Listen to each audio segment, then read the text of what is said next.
Welcome to Dreams and Delivery, a podcast for tech professionals, real stories from people who deliver at work and dream beyond it. I'm your host, Christine Kahn. By day, I'm a staff technical program manager in big tech. By night, I'm a musician and a sound bath meditation practitioner. This is a conversation about what it looks like to stop creating for approval and start creating from identity and the tools, mindset that make it sustainable alongside a full-time career. Nicole Rykbos is an author, publisher, producer, and animator behind Sealybooks, a creative universe of children's books, original music, animations, and family-friendly content rooted in Filipino culture and storytelling. She's also a tech PM, a musician, and someone who's spent years figuring out how to build a body of work that's genuinely hers. Nicole, it's so nice to see you.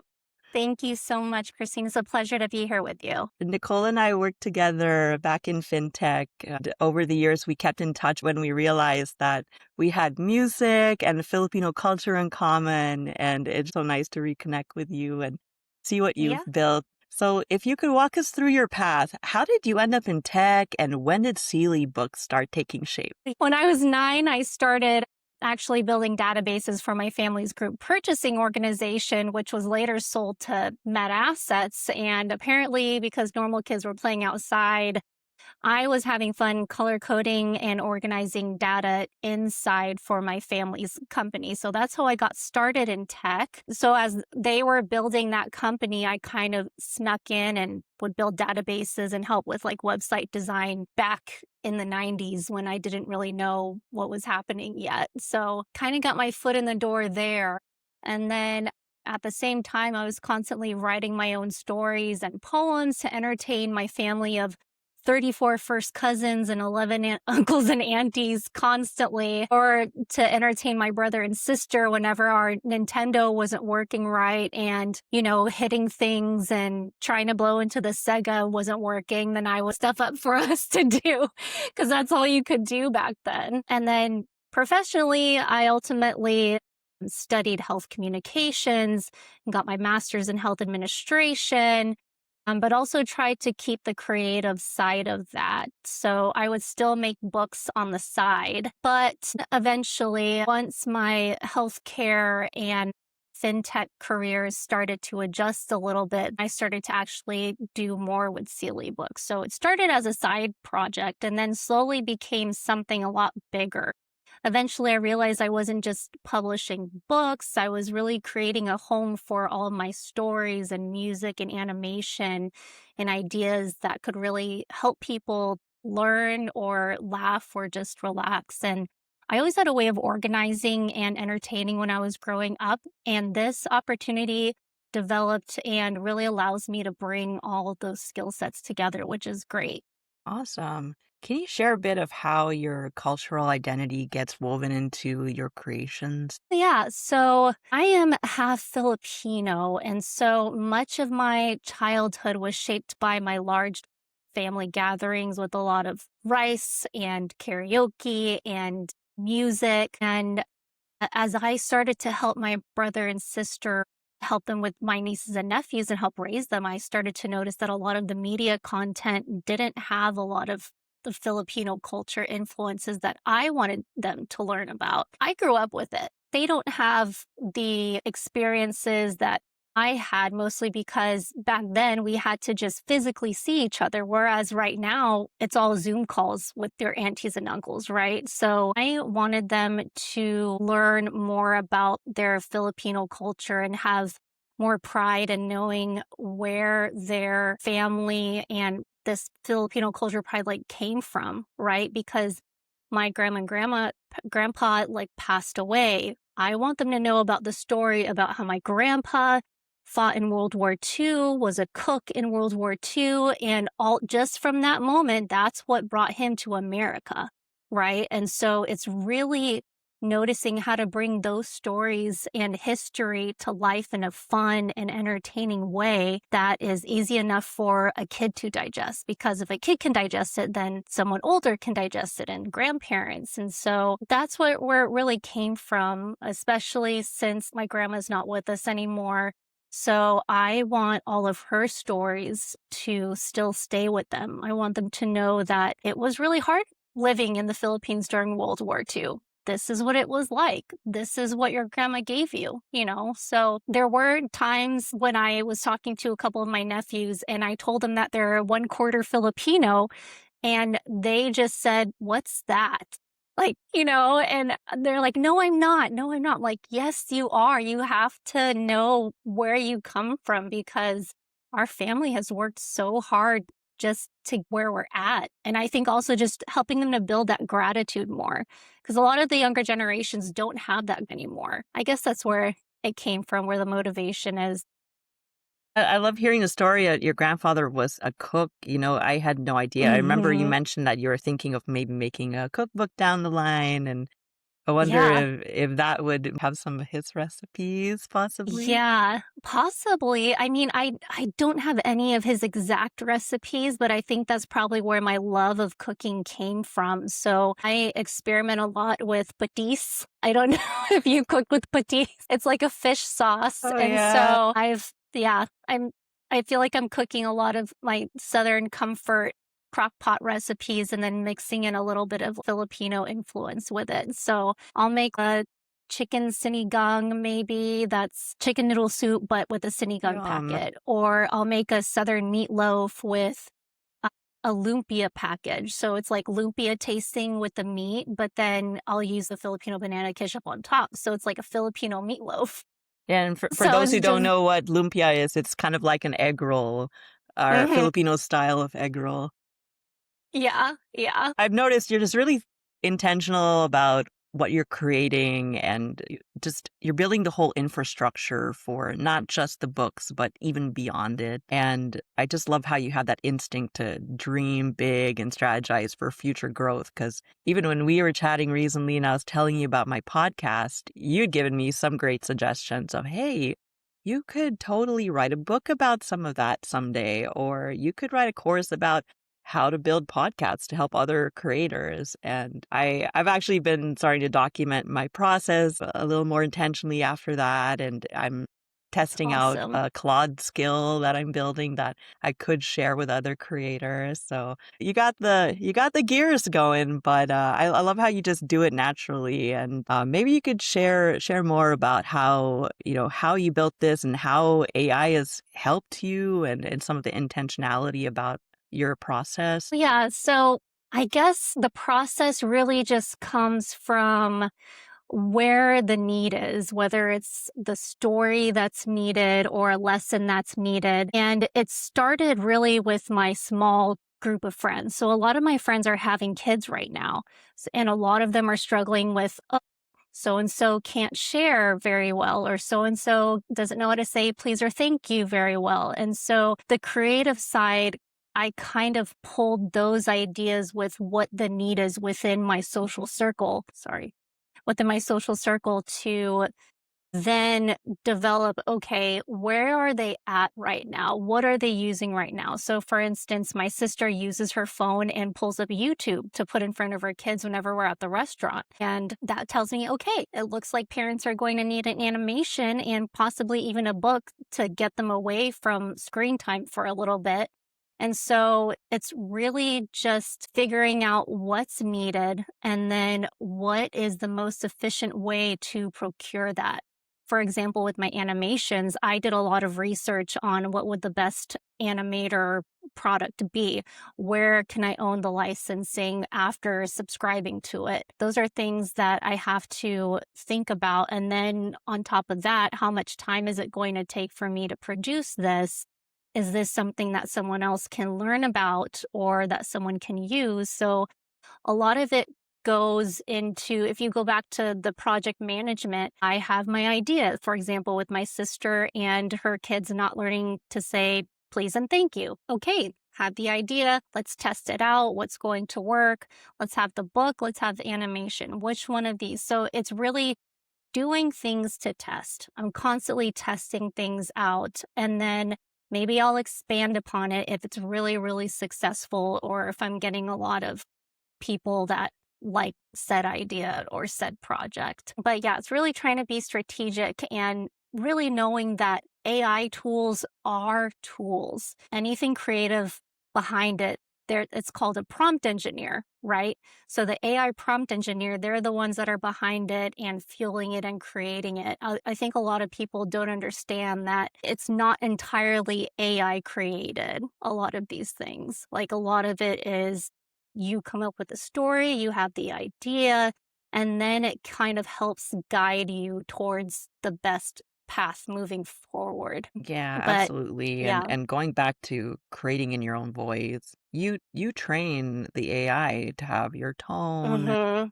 and to craft things a certain way, and you're giving that feedback over time so that it really sounds more like you and your message. Mhm.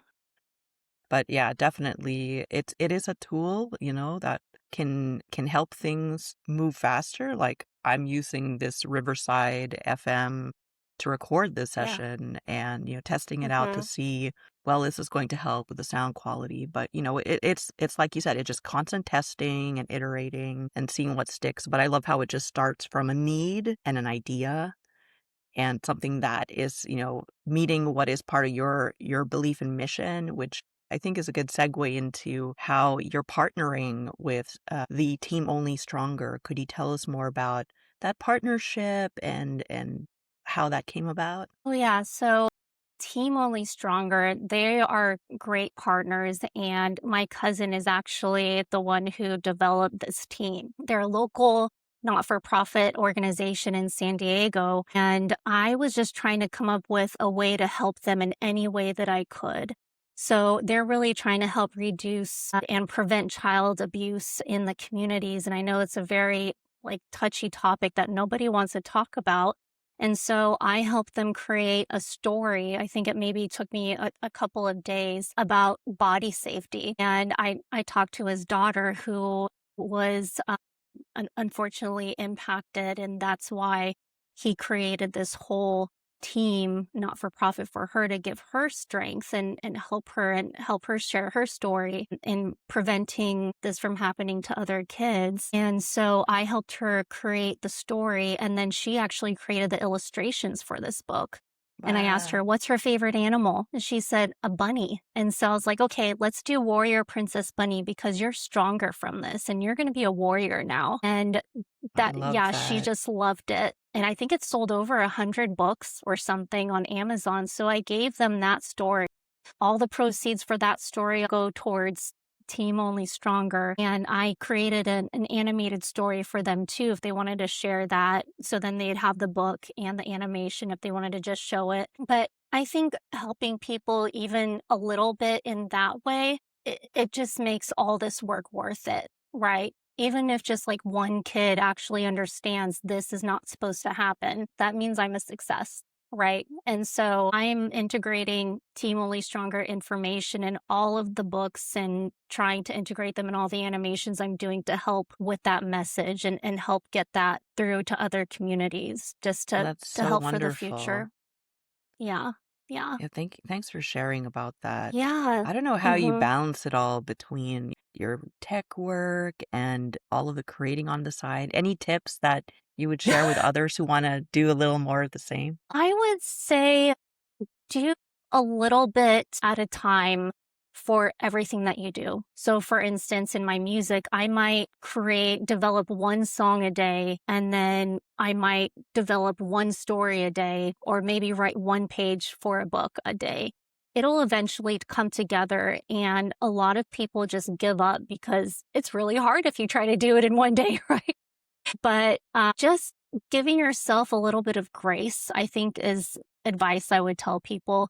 1% better looks different to other people, right? So if you say this person worked out for an hour, so that means they worked out. Well, to me, working out is doing maybe 16 squats. And I check that off the list, and that tells me I worked out. I did something to work out, right? And so, especially for overachievers and type A personalities, I'm reaching out to you and saying, give yourself a little bit more grace. I know it's hard to not be hard on yourself, but just do a little bit each day, and that will help your brain check the task list off. Yeah, it's about So, consistency, right? And just kind yes. of forming that muscle, building that habit a little bit at a time, then it just gets easier and easier to Yeah. thread it into your day to day. And rewarding yourself with like a boba or a snack also helps. I love food, so if that Yes, helps you. boba. What's exciting you for Sealy Books? What's coming up next that you've been working on? My goodness, I am very excited, which I'm working on it right now. It's a lot, but I'm in the process of creating a scam fairy tale book with cats. Oh So my gosh. it is going to be fairy tale rhyming stories that teaches kids, parents, grandparents about what could potentially happen with tech. So for instance, one of the stories is about the love bombing. So there's a love bombing cat prince and the princess and how what do you do? Well, you're not supposed to click on it. You're not supposed to give them any information. So at the end of each of the fairy tales, it'll tell you the tech safety tips of where you might see this, what not to do, and then it'll list them all at the end of the story. But then I want to create an animation for that to help parents, grandparents, kids learn about tech safety and scams because there's nothing Wow. right now that helps teach them about scams and it's impacting so many people. But people don't want to say, well, I've been scammed before because it's kind of embarrassing, like, Right. and so I want to help try to save maybe one person from getting scammed in the future and going to deal with cat stories. Very excited And about it. it's so important for children to learn this, Yes. to make this accessible to them.